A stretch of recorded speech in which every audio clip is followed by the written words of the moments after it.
So, the other day I received a letter from my Department of Human Services, and I expected it because I had filled out a recertification in March of this year. Here it says March 17th, 2020, which, believe me, is not the only mistake in this 10-page document that I received.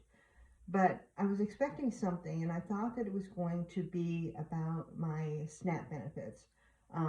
The certification process is very similar, so I complete it real quick, verify that the information is still the same, and then send it back. But I also included in that some medical expenses that I had in 2023 that I haven't previously had. So I was expecting maybe to get something that said that my SNAP benefits had increased, but that's not what it was. And it was very confusing, and I'll get more into it later. But I ended up having to call them and speak with somebody, and they've actually had to escalate it to get me the answers that I need. So I thought, well, if I'm this confused about this particular situation, then maybe other people are. Maybe other people don't even know about these programs that are available. So that's what I want to talk to you about today, and let's get into it. The subject of the letter that I received was something called the Medicare Savings Programs. As you probably know, Medicaid is a health insurance program for people with low income. Medicare is health insurance for people age 65 plus and for certain people with disabilities. Although Medicaid and Medicare are different, they are intertwined. Medicare Savings Programs are a subset of Medicaid and administered by your state Medicaid program, and they're designed to help people with low income afford their Medicare costs. Clear as mud, right? Even if you think you earn too much to qualify for these, you may be surprised, so keep watching. So specifically, what are Medicare Savings Programs and what do they do? These programs help pay for your Medicare Part A hospitalization or Part B medical premiums, and they might also pay your Part A and Part B deductibles, coinsurance, and copayments. Now, I'm sure some of you are thinking, there's no premium for Part A. Well, you're partially right. Not very many people pay for the Part A premium because they paid enough Medicare taxes during their working years for this to be paid. You typically have to have worked 10 years to get the Part A premium paid for. Or if you're getting spousal benefits and your spouse worked 10 years or more, their Part A is paid for. Also, anyone who qualified for Medicare before the age of 65 due to a disability will also not pay a Part A premium. Now back to the programs. There are 4 different Medicare savings programs. The Qualified Medicare Beneficiary, or QMB, helps pay for Part A and Part B premiums, deductibles, coinsurance, and copays. These apply to services and items Medicare covers. The Specified Low-Income Medicare Beneficiaries, also called SLIMB or SLMB, helps pay the Part B premium for beneficiaries that have Part A, but they have limited income and resources. Qualifying Individual, or QI, is another program for Part A beneficiaries with limited income and resources. With QI, you have to apply every year, and it's approved on a first-come, first-served basis. Beneficiaries that had QI the previous year have priority. You can't qualify for QI if you have Medicaid. Extra Help is a program where those who qualify for QMB, SLMB, or QI programs will automatically qualify for Extra Help. The Extra Help program is designed to reduce the cost of prescription drugs for participants, so this is your Part D of Medicare. Generally, these basic savings programs do not cover supplies such as incontinence supplies, but there are plus components of each program which offer more coverage that include supplies. I won't try to cover these here because it varies state to state and it can get really confusing. Also, don't confuse any of these Medicare savings programs with the Medicare Part B Give Back benefit. That is something that some Medicare Advantage plans offer if you're paying for your Part B, and that's a whole other hairy topic that we won't get into. There are different income eligibility limits for the programs. These are the MSP eligibility limits for 2024.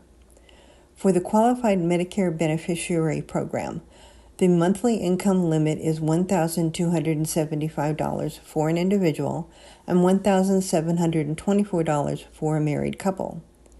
For the Specified Low Income Beneficiary Program, the monthly income limit is $1,526 for an individual and $2,064 for a married couple. For the Qualifying Individual Program, the monthly income limit is $1,715 for an individual and $2,320 for a married couple. The income limits for extra help is $1,275 for an individual and $2,575 for a married couple. All of the limits that I've given are federal guidelines. Some states may choose to increase these federal guideline amounts, and they may have a certain amount that they use as kind of a fudge factor. So someone who may be close to qualifying can still be eligible if they apply that fudge factor. There are also asset limits for each program, but it varies so much from state to state that I'm hesitant to include it here. Just check with your state to find out the asset limit for the program you think you qualify for. What are the benefits of the Medicare Savings Programs? Older adults and younger adults with disabilities who may not qualify for full Medicaid may still be able to enroll in one of these Medicare Savings Programs, and there's two major advantages to doing so. First, you'll save money on Medicare costs. 3 of the 4 MSPs cover the Medicare Part B premium. That will put over $2,000 back into your wallet every year. If you qualify for SLMB, QMB, or QI, you're automatically qualified for extra help, and that's the Part D of Medicare. It will help pay for prescription drugs, and the Social Security Administration estimates the annual value to be about $5,300. There won't be a deductible for your prescriptions, and you'll have a fixed lower payment. That's up to $4.50 for generic drugs and $11.20 for brand drugs. You may still qualify for these programs in your state even if your income or resources are higher than the federal limit. Some states don't count certain types or specific amounts of income or resources when deciding who qualifies. You're not automatically considered for your state's Medicare Savings Programs. You must apply. I obviously can't include the link to application information for each state, but I've included a link to the location on Medicare.gov, which has a further link to contact your state. Okay, so now that you know more about the Medicare Savings Programs, I promised I would get into this letter that I received because it's bizarre to me. Um, but a little bit of background. Back when I qualified for Medicare, I also applied through my state for the Medicare Savings Programs. And at that time, I received several of the programs, and my Part B was getting paid for, and I was also enrolled in Medicaid.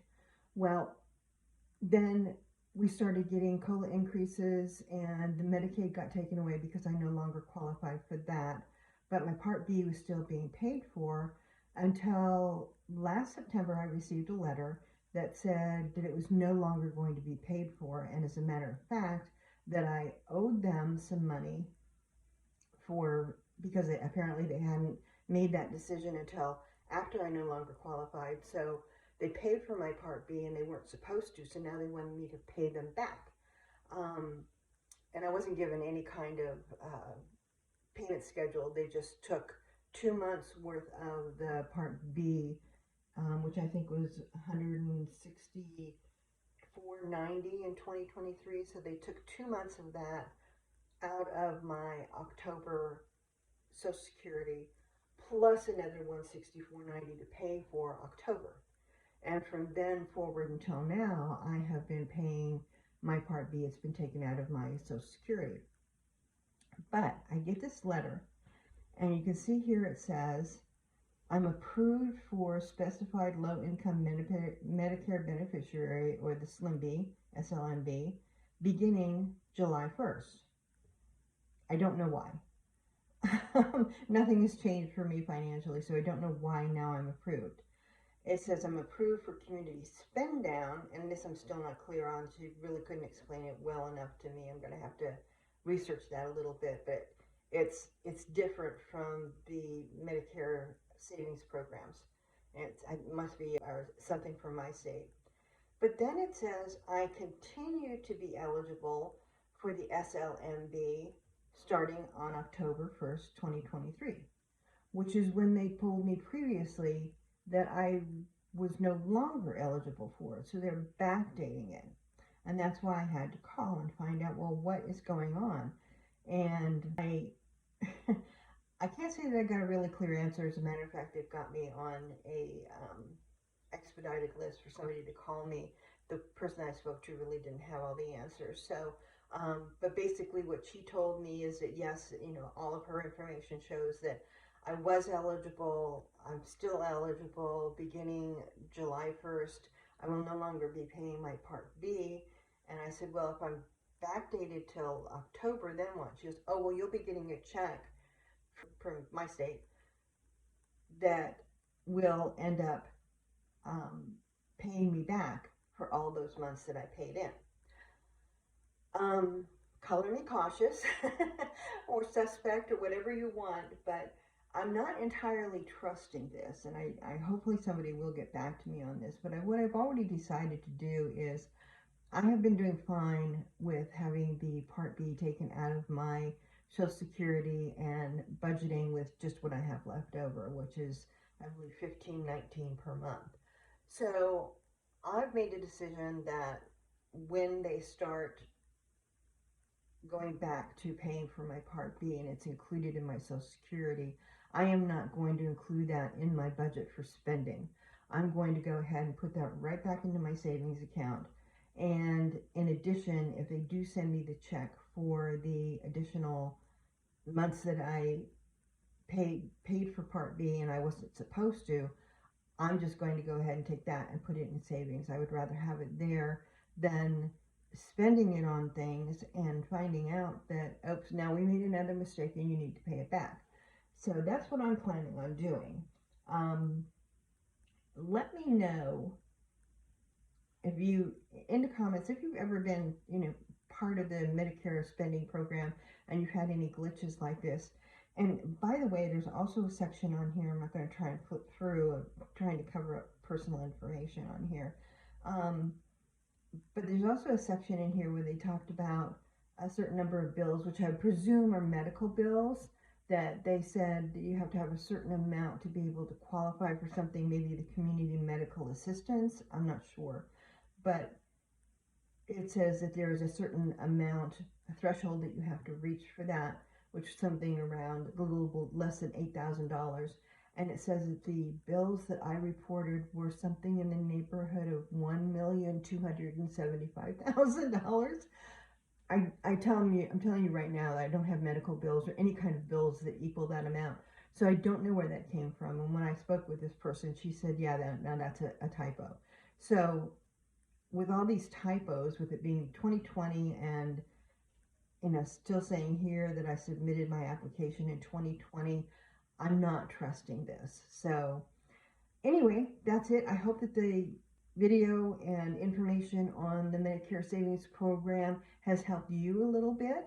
And if you are part of the program, you have any comments for me that might be helpful in helping me understand this whole craziness, please let me know in the comments. And as always, thank you so much for watching, and you all have a really great weekend.